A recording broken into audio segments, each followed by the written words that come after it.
دیتی ہے سکون دیتی ہے. اللہ ایک بار چلے جاؤ کیا ملتا ہے؟ سکون ملتا ہے. سب آپ پڑھے محمد والے محمد.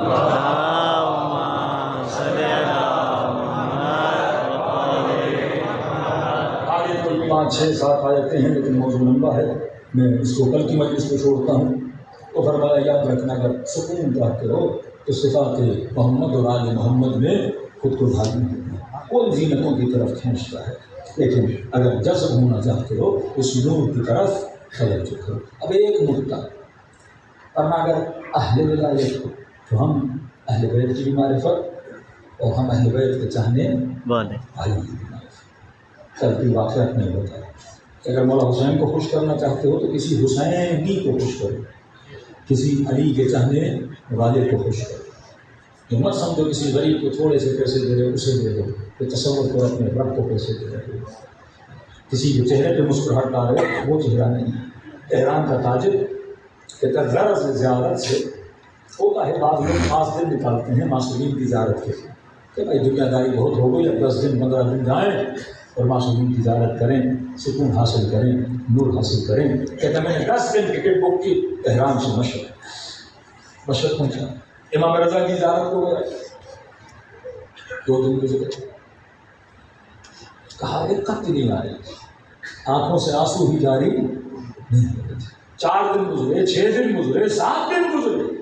کبھی کوئی زیارت پڑھوں، کبھی کوئی سورت پڑھوں، کبھی کوئی نماز پڑھوں، کبھی حرم کے اس کونے پہ جاؤں، کبھی زری کے فلاں کونے پہ جاؤں، لیکن دیکھو کیفیت آ ہی نہیں ہو جیسی کیفیت ہونی چاہیے. حرم معصوم ہے کہ قلب حاضر ہو. معصوم کے ذریعے کو دیکھوں تو آنسو بارش کی طرح بہیں. معصوم کی زیارت کروں تو محسوس کروں کہ میرا دل ٹوٹا ہوا ہے. معصوم کی آمد لیکن نہیں، بڑی کوشش کی پر وہ کیفیت، وہ رقت، وہ جاذبہ میرے وجود میں آئی نہیں ہے. میں نے کہا نصیب میں نہیں ہے. امام رضا وہ کیفیت پیدا نہیں ہو رہی. میں نے کہا بس واپس جاتا ہوں، پھر کبھی آؤں گا، شاید کوئی نقص ہے میرے اندر. کہتا گیا کسی دکان پہ میں نے ٹکٹ کروائی. 4 گھنٹے تھے میرے جہاز میں. دکان سے نکلا، ایک گلی سے جا رہا تھا، وہاں پہ دیکھا ایک بوڑھا ہے، ہاتھ میں ریڑھی ہے، اس پہ بہت زیادہ سامان اس بوڑھے میں رکھا ہوا ہے اور کوئی اونچائی کی جگہ ہے اور بوڑھا اس ریڑھی کو دھکا دے رہا ہے لیکن اس سے وہ ریڑھی آگے نہیں دوڑ رہی. بوڑھا آدمی ہے. کہتا میں دوڑا گیا، اس کی ریڑھی کو ہاتھ دیا اور دھکا دیا اور میں نے اس کی مدد کی. میں نے کہا بوڑھے جب وزن اٹھا نہیں سکتے اتنا اٹھا کیوں رہے ہو؟ واہ. تو کہا بوڑھے نے مجھے دیکھا، اب تجھے کیا پتا میری زندگی کا عالم کیا ہے. واہ. کہا ایک بیٹی تمہاری گھر میں بیٹھی ہوئی ہے اور کئی رشتے آگے وہ جواب دے کر چلے گئے کیونکہ میں نے ابھی تک بیٹی کے جہیز کے سامان تو مہیا نہیں تھے. اور بیوی نے ڈانٹ کے گھر سے نکالا ہے کہ جا اتنا کام کر اور جب جہیز کے پیسے تیار ہو جائیں تو گھر واپس آئے. کب کون سا منہ لے کے گھر جاؤں، لہٰذا زیادہ سے زیادہ کام کرتا ہوں، جتنا جلدی ہو سکے اپنی بیٹی کے لیے جہیز کے سامان کو کیا کروں مہیا کروں. اتنی اس کی باتیں سنی چلتا رہا.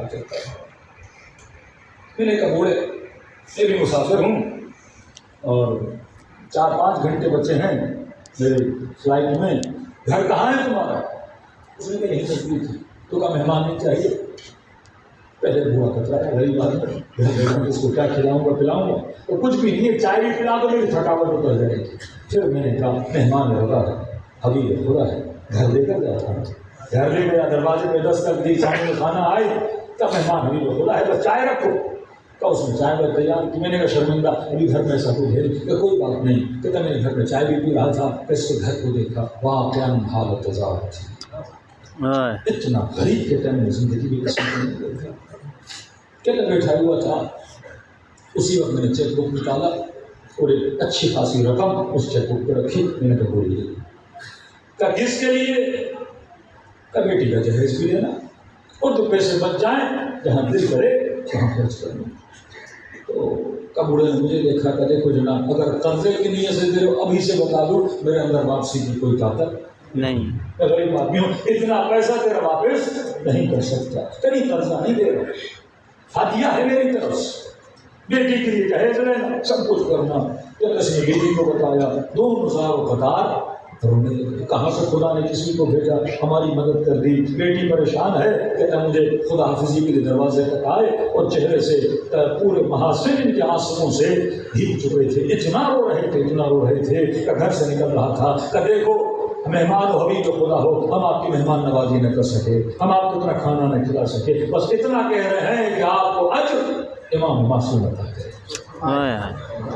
کہتا اس کے گھر سے نکلا. اب میں نے کہا زیارت رضا پڑھ دوں امام رضا کے لیے, مولا کے حرم میں چلا جاؤں. اب کہتا جب اس کے حرم میں امام رضا میں آیا اور خدا حافظی کی زیارت پڑھنے لگا تو ایسے اچانک آنکھوں سے آنسو بہے جیسے دل منتظر تھا اور اس منتظر کو اپنا مہمان بن چکا ہے. کہ وہ کیفیت میرے اوپر طاری ہوئی کہ میں زندگی میں ایسا کبھی نہیں ہوا تھا.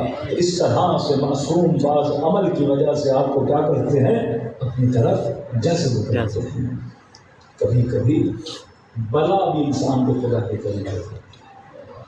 کبھی کبھی ایک عمل بھی انسان کو کیا بنا دیتا ہے, خدا دوست بنا دیتا ہے. تو ہمیں اپنی حالات کو نظر کرنی چاہیے کہ میں کب کون سا کام کرتا ہوں اور معصوم کے زیادہ قریب ہو جاتا ہوں, اور کب کون سا کام کرتا ہوں کہ میرا دل نماز میں لگتا ہے, عبادت میں لگتا ہے, میرے اندر رقت پیدا ہوتی ہے. زیارت تو پڑھ رہا ہوں اور رٹ کٹے ہوئے جملے دہرا رہا ہوں کہ مولانا میں ہر روز زیارت عاشورہ پڑھتا ہوں. کوئی پڑھتے ہو, کوئی رقت بھی ہے کہ نہیں, پڑھتے تو ہو, وہ حالات کی ہیں کہ نہیں, ایسے طوطےوار چیزیں پڑھ رہے ہو. امت نے ایسا قرآن بہت پڑھا, لیکن کہاں امت کے قرآن پڑھنا اور کہاں نو کے نیزہ پہ حسین کا قرآن. کبھی کبھی اتنا جذب ہو جاتا ہے انسان. میں نے کئی مومنین کے جنازے دیکھے ہیں, جذب سے امام حسین مر چکا ہے, لیکن دیکھ امن خان روحاں پڑ رہا ہے اور اس مومن کی آنکھوں سے آنسو بہ رہے ہیں. ایسے جذب. شہید حسینی شہید ہو گئے, وہ عالم دین کون سے آئے, غالباً بجراتی تھے, انہوں نے سلام کیا تو شہید حسینی نے جواب دیا. آپ بروجردی کے لیے کہتے قبر میں لٹایا تو ان کا غلام کہتا ہے جب کاندھوں کو ہلایا جا رہا تھا اور کہہ رہے تھے اس معاف ہم سن اور سمجھ تمہارا رب کون ہے, تو بروجردی کے ہونٹوں سے آواز آ رہی تھی اللہ ربی قرآن و کتابی محمد النبی جی علی امامی. تمہیں پریشان ہو گیا کہ ہم بروجردی زندہ تو نہیں ہے, عالم تھے, انہوں نے کہا نہیں یہ دنیا سے جا چکے ہیں, کیونکہ بدن اور روح کا رابطہ اتنا زیادہ ہے اہل بیت علیہ الصلوۃ والسلام کے ساتھ. انسان مرنے کے بعد بھی کیا کر رہا ہے, جواب دے رہا ہے. کس طرح سے سر حسین کلام کر رہے ہیں, جذب پر بلا رہا ہے. کس طرح وجود مبارک قاسم جواب دے رہا ہے, جذب امام حسین ہے. اس طرح جذب ہو کے مر بھی جاؤ گے تو وجود کی بوٹی بوٹی اہل بیت کو کیا کہے گی, لبیک کہے گی. تب کہے گی جب اس نے زندگی میں لبیک کہا ہو. صرف زبان سے لبیک کہا پر آنکھوں نے نہیں کہا, کانوں نے نہیں کہا, زبان نے نہیں کہا, ٹانگوں نے نہیں کہا. جب اس طرح سے وجود جذب حسین ہو جائے کہ حسین کے علاوہ پھر کوئی چیز نظر نہ آئے. مجذوب بنو. امام حسین آپ کو جذب کرنا چاہتے تھے. کربلا اسی چیز کا نام, ورنہ کون اتنے مسائل برداشت کر سکتا ہے جتنے بھی زینب نے برداشت, کون اتنے مسائل برداشت کر سکتا ہے جتنے امام زین العابدین نے تھے, کون اتنے مسائل برداشت کر سکتا ہے جتنے بی بی ام نے اعلان کیے. 20 کے قریب بچے تھے خیام حسین. لیکن صبر دیکھو, اطاعت دیکھو, اہل بیت علیہ الصلوۃ والسلام کے ساتھ وفا دیکھو.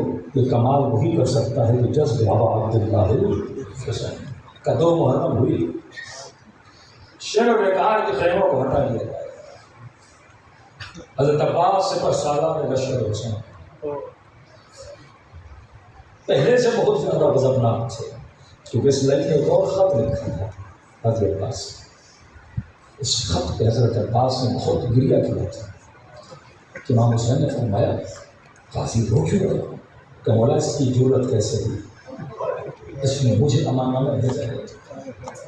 عباس میں جانتا ہوں کہ حسین کو چھوڑ کے جائے گا, کہ مولا مسئلہ وہ نہیں ہے, مسئلہ یہ ہے کہ اس بدبخت نے یہ سوچا بھی کیسے. یہ تو ہی نہیں, اس نے سوچا بھی کیسے کہ میں آپ کو چھوڑ کے جاؤں گا. اب جب کہا کہ خیموں کو ہٹا لو تو اتنے فیض و قسم میں تھے کہ تلوار نکالی اور اپنی نیا تلوار سے خط کو کھینچا اور کہا کہ اگر کسی پہ ضرورت ہے تو خط کو پار کر کے دکھایا. حسین کے خیموں کو ہاتھ لگا کر دیا۔ سیدہ زینب کا لقب ہے شریکۃ الحسین، کیونکہ زینب فرماتی ہے خیمے میں تھی، امام حسین خیمے کے اندر آئے۔ کہتی ہیں پہلی مرتبہ میں نے حسین کے چہرے پہ پریشانی کا اثر دیکھا، کہا کہ بہن قربان جائے کبھی آپ کو پریشان نہ دیکھوں، کیوں پریشان ہے؟ فرمایا بہن زینب آپ نے دیکھا ہے کہ عباس نے خط کھینچ لیا، گویا اعلان جنگ کر دیا ہے کہ کسی کی ضرورت ہے آگے بڑھ کے دکھائے اور خیمے نہیں ہٹائیں گے، للکارا ہے دشمن کو۔ تو کہا کہ حسین عباس سے ہوتے ہوئے واقعہ کس میں ضرورت ہے کہ ہمارے خیموں